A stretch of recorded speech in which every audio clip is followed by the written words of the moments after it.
Rive launches their biggest feature yet, Meta stirs up some controversy, and there may be a new Vimeo in town. It's Motion Mondays, and did you know that Jake Bartlett and I used to be in a rap group called Public Frenemy? We step in the alley with the glitch in the sky, After Effects on my mind. Watch the layers fly, ride a wiggle on the kick so the signboard shakes. 5 and 10 in the brackets, feel the ground quake. See me pick, whip, rhythm, linking bass to the snare. Properties talk to each other like they breathe in the air. Blender 5.0 has officially launched, and the community is making serious noise about this release. Massive work has been done on color management to integrate with ACES and OpenColor.io, along with new modeling modifiers, hugely upgraded UV editing, new grease pencil controls, and a geometry node system that just keeps getting better.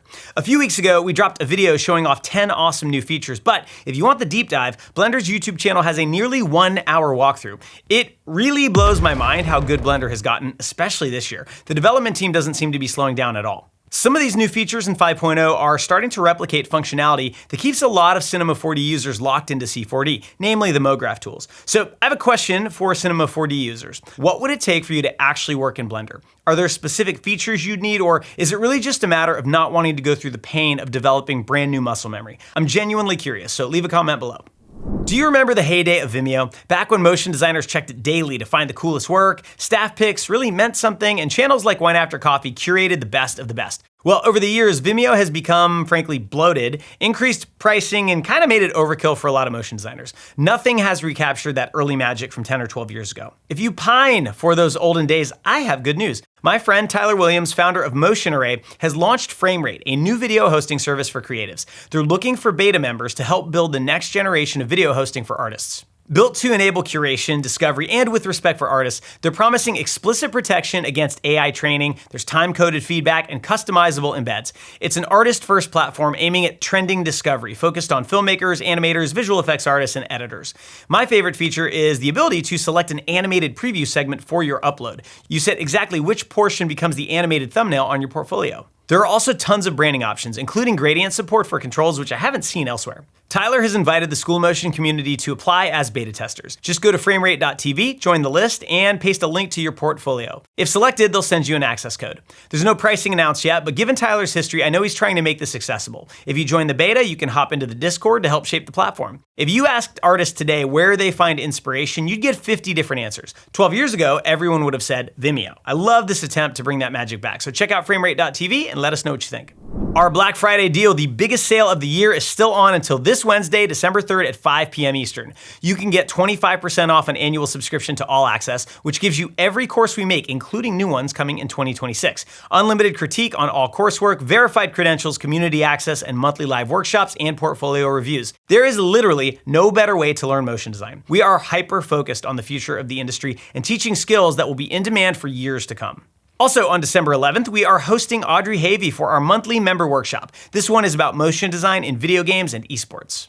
Our next course drops in 2 weeks, UX Animation Essentials, taught by Ivan Witteborg of Google. This course covers everything you need to get your foot in the door at giants like Google, Apple, Meta, and Netflix. This is a huge growth area for motion design right now. Finally, next Monday, December 8th, we kick off the 12 Days of MoGraph. For 12 days, you'll have a chance to win amazing prizes from killer sponsors. All the details will be on our site next Monday. Developer Ozone 3D has announced the upcoming launch of something very cool for Unreal Engine. Ozone Subdivs, a real-time subdivision plugin. This lets you adaptively subdivide meshes at runtime. This means film and TV teams can bring existing subdivision workflows into Unreal, while game studios can build simpler base meshes but achieve cinematic quality at runtime. They claim it takes just one click with near zero setup to get cinematic surfaces for real-time motion graphics, broadcast, and interactive installations. It's coming in 2026, but you can apply for early access now. For real-time Unreal projects, this could reduce dependence on offline renders to get that high-end look. It remains to be seen what the downsides are, but it opens up a lot of opportunities for Unreal artists. Just another example of how big the ecosystem's gotten. Kitbash, fresh off their merger with Grayscale Gorilla, has introduced the new Cinema 4D Cargo plugin. It's a seamless, free update that brings Kitbash 3D assets into Cinema 4D with one click. It sounds like they're making Cargo feel more like the Grayscale Gorilla Studio app, trivially easy to use. They claim up to 50% faster import times and less cleanup thanks to correct pivots, cleaner hierarchies, and proper instancing references. This is a massive time saver for C4D artists relying on Kitbash elements, so check the link in the description. There's been a lot of rumbling about this lately. Meta is using sourcing companies to hire hundreds of VFX artists, with job posts on Aqua offering $60 to $80 an hour. The clues are clear. Meta is hiring artists to create content specifically directly to train an AI model. Is this a new VFX tool, a better version of Sora, a foundational model like Google Veo? Well, we won't know until Meta announces it. As you can imagine, artists aren't happy. VFX artist Bjorn Alstedt posted the infamous Life of Pi Green Square. John Lepore ran a poll where most said accepting this job is like being paid for your colleague's demise. Only 5% said, where do I sign up? I recommend checking out John's thread for some nuanced takes, including PJ Richardson of Laundry Studio. His opinion should carry weight because his studio tests AI actively, and he's told me it doesn't really save time or money yet. Andrew Deutsch has a great Substack post noting the VFX industry is in a recession. Artists need work even if it feels like being the last person off the Titanic. But he also quotes Dan Meth, who felt the same way about Flash in 1999 and then spent 30 years in digital animation. My Ringling colleagues said the same thing about the CG revolution. Artists who refused to adapt left the industry. Those who adapted are still working. This is kind of the debate of our time. Is AI replacing artists, or is it just another tool in the end? Leave a comment and stay tuned for our end of the year podcast where we will discuss this in depth. Johnny Willett from Kill Two Birds posted this on LinkedIn. Under Armour has launched their own production studio, Lab 96 Studios. It's an in-house content studio designed to deliver athlete stories in episodic cinematic ways. Their first film, We Are Football, has impeccable production value, editing, design, and VFX. The studio's EP told Variety that the brand is trying to reach Gen Z and Gen Alpha, who don't watch traditional commercials. I have kids this age, I can verify. He said, we've been handcuffed by do a 30-second spot. That no longer exists. Branded content isn't new. BMW's The Hire series with Clive Owen did this decades ago. What is new is big product companies building full internal production houses. Netflix does it, but they're a content company. You'd expect it. Under Armour is different. Gary Vaynerchuk always says every company is a media company, and School of Motion proves that on a smaller scale. But this trend is going to catch on globally. I predict we will see production studios springing up inside brands you wouldn't expect. For artists, this is a great opportunity. You can pitch yourself directly to companies rather than going through agencies.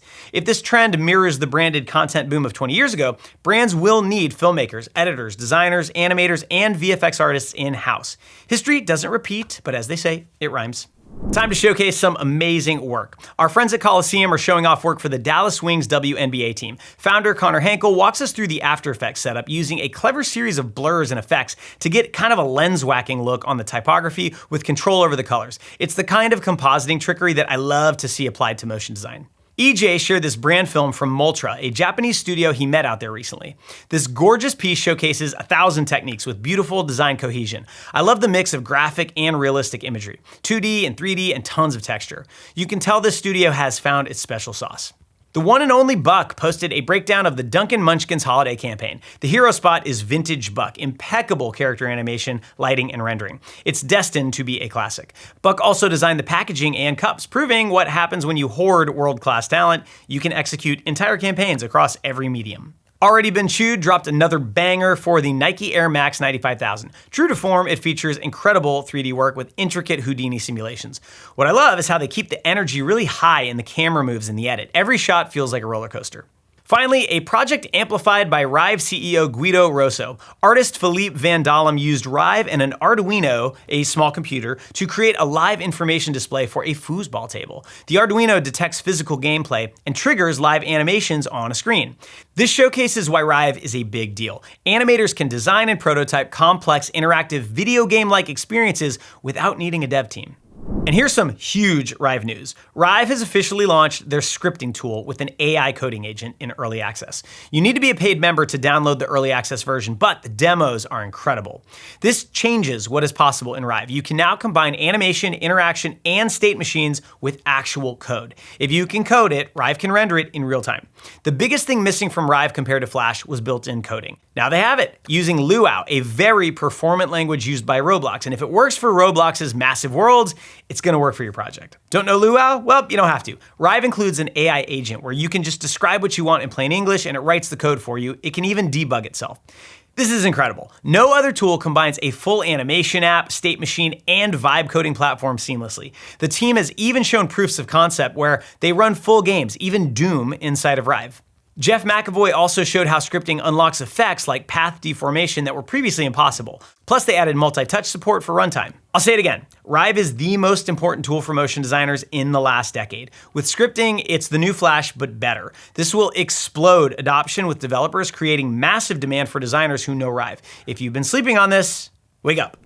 I love Corridor's channel, and recently they were totally stumped by a studio called SwayBox. They were trying to figure out how SwayBox created 3D animated characters that looked physically real, but had impossibly rich facial expressions. It turns out SwayBox uses a clever mix of physical puppets, CG faces, and video deformation.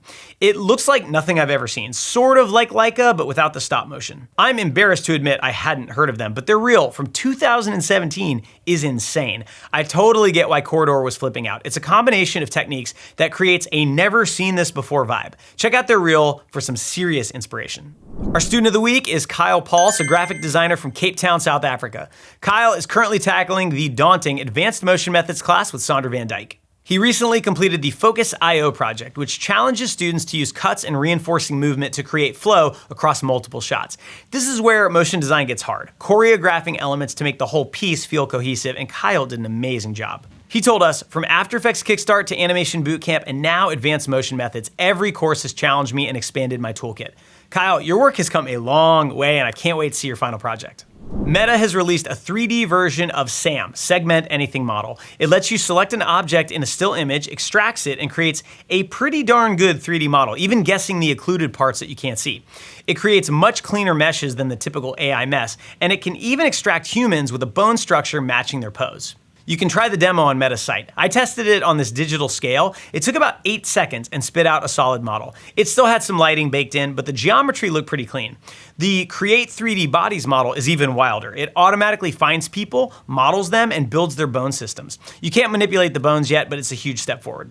As EJ noted in this post, this is the type of AI that I also love. Tools that make artists' lives easier. If you need a quick 3D model, this could eventually turn a time suck into a one-click task.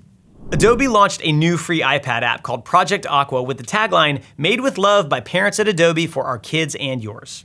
It's like a simplified version of Fresco designed to make art fun for kids. It has drawing tools, coloring pages, and AI tools that can turn drawings into different styles like realistic 3D models. It's a great way to expose kids to professional techniques in an accessible way. It's iOS only for now, but totally free. Check it out, link in the description. Weavy, the node-based AI tool recently acquired by Figma, has added a cool update, video compositing. Weavy allows you to upload or generate video, then use compositing nodes to combine images and now video, all without leaving the app. A demo showed an artist generating 2 videos from one source image and then compositing them together. This saves you from round-tripping between AI tools, Premiere, and After Effects. While I'm not 100% convinced yet that node-based UIs are the final form for these tools, this is a vast improvement over the type and hope workflow. For pros, being able to import your own footage, generate assets, and then composite in one place, it's a pretty powerful workflow. And that is it for the first December episode of Motion Mondays as we roll into 2026. Don't forget our Black Friday deal ends Wednesday, December 3rd at 5 p.m. Eastern. Get 25% off your first year of all access. Current members can RSVP for our monthly live workshop with Audrey Havey on December 11th, and our new course, UX Animation Essentials, drops in 2 weeks. And don't forget, the 12 Days of MoGraph starts next Monday. Details will be on this channel and on our site. That's it for this episode. I'll see you next week.